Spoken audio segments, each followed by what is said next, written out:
Hi everyone, today we are here to talk about something that has becoming really hard to ignore in marketing, which is ESG. Let's be honest, not too long ago, ESG often seen as something that companies had to do, compliance, reporting, CSR. But that has changed, and it has changed very fast. Right now, businesses are feeling pressured from all sides. Regulators are tightening the rules, investors want transparency, and consumers, especially the younger generation, are choosing brands based on the values, not just price. So, ESG is no longer optional, it is becoming a real source of competitive advantage. Companies that take ESG seriously, who build it into how they operate, aren't just managing risk, they are building stronger, more trusted, and more resilient brand.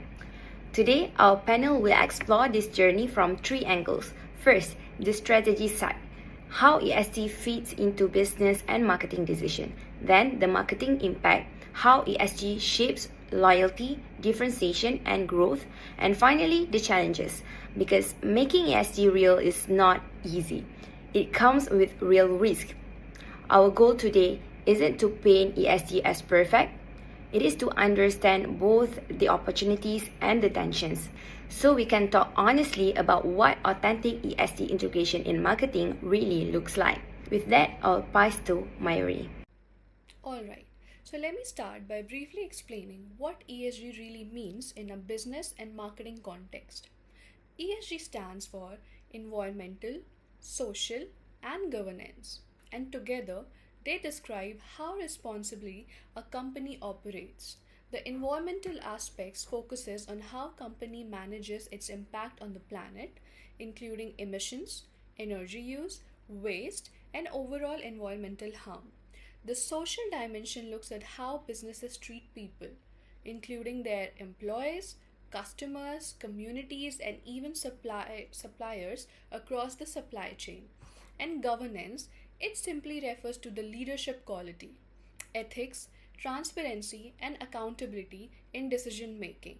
So, ESG is not just about sustainability claims or branding, it reflects a company's value, behavior, and long term responsibility, which is why it has become such an important part in the modern marketing.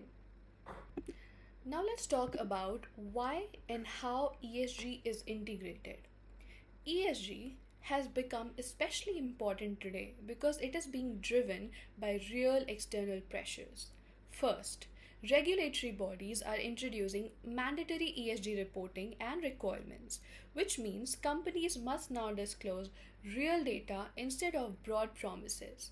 Second, investors are actively evaluating companies based on sustainability metrics as ESG performance is increasingly linked to long term financial stability and risk management. Third, consumers and regulators expect full transparency across supply chains because brands are being held accountable for not just what they sell, but how their products are sourced and produced. Because of these factors, ESG is no longer optional. To respond to this, successful brands integrate ESG strategically. They align ESG goals with brand values so there is consistency between what the brand say and what it does. They embedded ESG into the core business model rather than treating it as a marketing campaign. And finally, they set measurable sustainability goals which helps business build credibility and avoid greenwashing. We can see the impact of proper ESG integration through real world examples. Patagonia. It is known for its strong environmental leadership, where sustainability influences product design, sourcing, and even customer behavior. Unilever. It has shown that sustainable brands can outperform traditional ones, proving that ESG can support both growth and profitability. Nestle. It focuses heavily on responsible sourcing and supply chain transparency, which helps reduce long term risk and improve operational stability. These examples show that ESG, when integrated authentically, creates real business value. It helps company achieve cost savings through efficiency, reduces regulatory and reputational risk, builds long term brand trust, and creates a sustainable competitive advantage. So, ESG is just not about doing good, it's about building resilient and future ready brands. Ultimately, ESG works best when marketing reflects real business behavior, not just communication. Thank you, Mayuri, for setting that foundation. Now we understand ESG at strategic level. Let's shift the focus to what this means for brands and customers. Suha will walk us through how ESG translates into marketing impact and brand growth. Hi, I'm Suha, and I'll walk you through the advantages of ESG in marketing practices. Well, looking at the consumer insights, it's promising because based on the Nielsen report, over 70% of younger consumers are willing to pay premium prices for sustainability. This isn't niche, it's a market-wide shift. When ESG value is clear and transparent, brands unlock pricing power that conventional competitors can't access. Next one is trust. Consumers are smart. They see through greenwashing. But when brands openly share metrics, admit obstacles, and explain their sustainability journey, trust actually increases. Transparency isn't a risk. It's the fastest path to credibility. From the recruitment perspectives, this matters beyond customers. 7 in 10 younger workers want to work for purpose-driven companies. Strong ESG cultures see 30% lower turnover. Sustainability becomes the company's recruiting advantage. Another benefit is how ESG creates brand differentiation. Let me ask you something. If I show you 2 athletic shoes of equal quality and similar price, but one is made with sustainable materials and the other one isn't, which one do you choose? Well, that's the power of ESG positioning. It becomes the decision maker. Here's why this matters. Most categories today are completely commoditized. Food brands all claim quality, fashion brands all claim style. We can't win on features alone anymore because our competitors also have the exact same features. But something's shifted. Conscious consumers now filter by values first, then compare features. They ask themselves first, does this align with what I believe in? Before, is this the best price? And that changes everything. In a crowded market, values are the differentiator. Price and features become secondary. Well, next one is how does ESG impact in premium pricing for brands? That's the easiest way to increase. What is the easiest way to increase margin without losing sales? Add a reason customers are willing to pay more. ESG is that reason. And here's the psychology piece. When customers pay more for ESG, they feel empowered. They're voting with their wallet. They feel part of something, part of a movement. They feel better about their purchase, hence cognitive alignment. This emotional investment increases brand loyalty far beyond what lower pricing could achieve. Third one is how ESG opens opportunities for premium segment. Premium ESG offerings elevate the entire brand perception. Well, if the flagship product is made with sustainable materials, suddenly the other standard line seems less responsible. The premium offering sets the standard and pulls everything upward. When Uniqlo launched Re-Uniqlo, their circular fashion with take-back programs, it didn't just create a new product line. It repositioned the entire brand as a premium brand with forward thinking about sustainability. Next one, let's talk about ESG marketing tactics. When it comes to ESG, the question isn't what do we claim, but how do we prove it? First one, storytelling over slogans. Too many brands hide behind words like green, eco-friendly. They're just throwing words. That means almost nothing to people now. Well, instead, the focus is on stories that connect specific initiatives to real human impact. For example, how renewable energy changes a community, how fair wages change a family, how recycling cuts waste in a city. The story has to include both wins and obstacles. When a brand admits what is still hard or unfinished, it feels more honest and more credible. The next step is turning stories into something measurable. That means blending numbers with narratives, emissions, recycling rates on one side, and clear explanations of what those numbers mean on the other. Strong ESG brands don't hide these metrics in a long report once a year. They integrate them into websites, they show them in the product pages, packaging, campaigns, so the impact is visible in everyday touchpoints, right where people make decisions. Because trust is fragile, external proof really matters. Labels such as Fairtrade, B Corp, FSC, or verified carbon footprints act as independent evidence that a claim has been checked. For consumers, these certifications become a shorthand, one quick symbol that says this has been audited, which lowers the fear of greenwashing and makes choosing the ESG option easier. Finally, the ESG communication has to show up consistently across channels. The tone can change: a detailed report on the website, a simple infographic on Instagram, a short video in store, but the core message stays the same. Aside from the previous advantages, growth metrics are where ESG is proving its tangible value.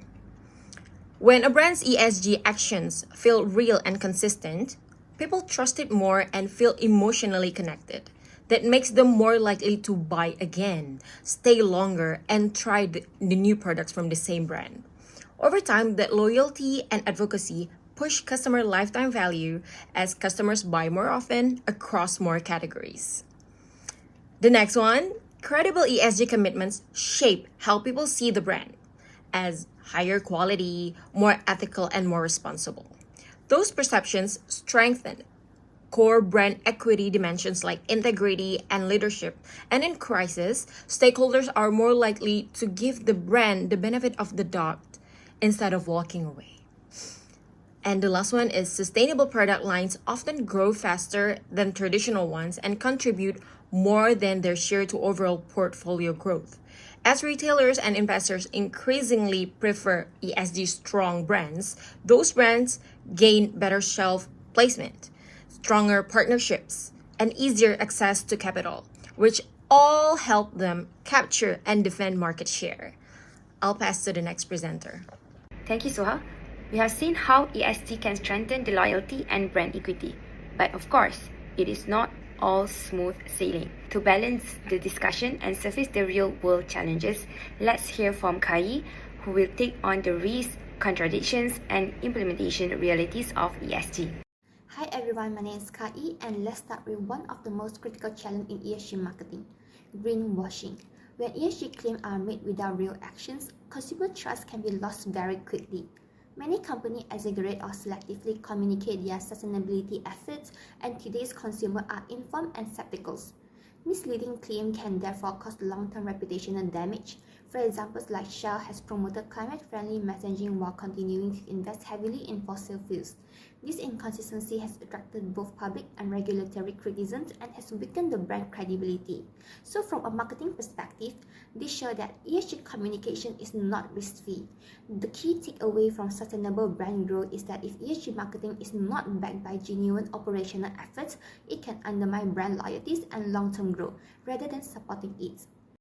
The second major challenge is the cost of implementing ESG initiatives. Genuine ESG practice often requires significant upfront investment, including sustainable materials, supply chain transparency, and stronger labor standards. For companies operating in low-margin industry, these costs can be especially burdensome. At the same time, the benefits of ESG are typically long-term. Investors often focus on short-term financial results, which increase pressure on management to deliver immediate performance. Some firms may therefore market ESG initiatives before they are fully embedded in operations.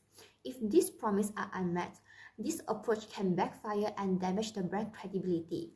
So the takeaway for sustainable brand growth is that without careful planning and adequate resources, ESG initiatives may consume resources without delivering meaningful brand value, limiting the potential for sustainable growth. The third challenge relates to measuring ESG performance and proving authenticity. First, there is no single global standard for ESG reporting, and companies can choose from multiple frameworks. This makes it difficult for consumers and investors to compare ESG performance across brands. Second, verifying real ESG impact is inherently challenging. Marketing results may not fully reflect operational improvements, and it is difficult to isolate whether brand benefits are driven by ESG initiative or by other marketing factors. So finally, there is a risk of perceptions outweighing substance.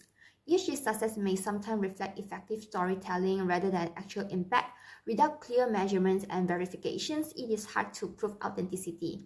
The takeaway for sustainable brand growth is that without proper measurements and transparency, ESG initiatives may appear credible but fail to generate real long-term brand loyalty or trust. The fourth challenge involves structural contradictions between business model and ESG claims. In many industries, ESG promise may conflict with the core business models, and marketing messages do not always reflect operational reality. This inconsistency can make ESG claims seem superficial or misleading. For example, fast fashion brands often promote sustainable collections, yet continue mass productions and overconsumption. Consumers are therefore skeptical about the authenticity of these claims. Additionally, ESG initiatives can increase operating costs and reduce efficiency. When ESG goals conflict with short-term profitability, firms may delay or scale back commitments. This will creating a tension between social responsibilities and business performance. So the takeaway for sustainable brand growth is that ESG marketing must be fully aligned with actual operations, otherwise it risks being seen as superficial, which can undermine brand trust, reputations, and long-term growth. So to conclude, these four challenges highlight that ESG marketing is complex and can carry significant risks if not implemented thoughtfully. So to open the discussions, I'd like to raise three critical questions for the panels. The first is, how can consumers tell real ESG from marketing spin? Who should verify ESG claims? Is companies, regulators, or third parties? And the last is, what is ESG conflict with short-term profit? These questions reflect the real-world challenge of turning ESG principles into actionable, credible marketing practice. As we wrap up, let's take a moment to reflect what we have heard today. From Mayuri, we learned that ESG only works when it embedded into the core business, not added later on as marketing layer. From Suha, we saw how authentic ESG storytelling can build trust, loyalty, and even justify premium pricing. And from Kai, we were reminded of the hard truth. Greenwashing risks, high costs, measurement challenges, and business model contradiction. So, here's the key takeaway. ESG in marketing is powerful, but it is also fragile. When it is real and backed by genuine organizational change, it can elevate a brand and build long-term trust. But when it is just talk, it can do the opposite and damage the credibility. Looking ahead, the future of marketing isn't about running ESG campaigns, it's about building purpose-driven cultures, where ESG is part of how the business actually works, not just what the brand says. Companies that get this right won't just win consumers, they will earn resilience, investors' confidence, and long-term trust. So the ultimate goal is not to have a great ESG message, it is to be a great company worthy of the message. Thank you for our panelists for sharing their insights, and thank you all for being part of today's conversation.